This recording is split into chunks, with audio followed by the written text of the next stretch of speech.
Mesdames et messieurs les vice-présidents, chers collègues, sur ces rapports de rendu compte, nous souhaitons commenter 3 points. Tout d'abord, dans la liste exhaustive des aides FEADER qui visent à soutenir le monde agricole, nous relevons une majorité de subventions en direction d'exploitations de taille moyenne. Cependant, nous constatons quelques subventions qui interrogent: bâtiments pour 400 veaux de boucherie, stabulation pour engraissement de 300 bovins. Ces exploitations relèvent plus d'une agriculture industrielle et nous y voyons l'illustration de votre absence de volonté à mobiliser systématiquement ces fonds européens sur des critères plus conformes au développement durable et au bien-être animal que vous prenez pourtant par ailleurs. Ensuite, sur le rendu compte des prêts à titre gratuit de nos hôtels de région, il est appréciable qu'il le soit pour des structures qui portent des projets et des sujets d'intérêt général, mais ça l'est moins quand il s'agit du secteur privé lucratif.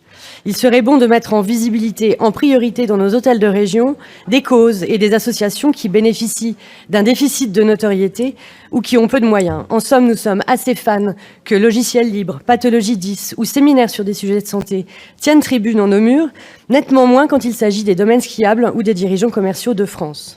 Enfin, et comme à chaque fin d'année, vous nous communiquez les derniers ajustements budgétaires et ils laissent apparaître le même constat.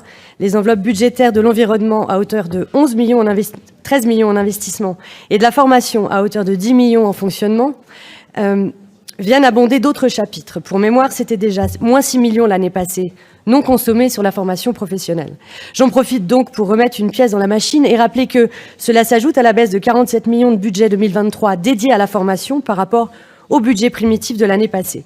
Année après année, ce budget, compétence pourtant centrale, semble fondre aussi vite que nos glaciers. Le chapitre services généraux, par contre, se voit quant à lui doté de 2,2 millions de plus en fonctionnement, comme l'année passée, chapitre sur lequel nous attendons toujours, je le rappelle, les détails de la sous-fonction administration générale que nous avons demandé.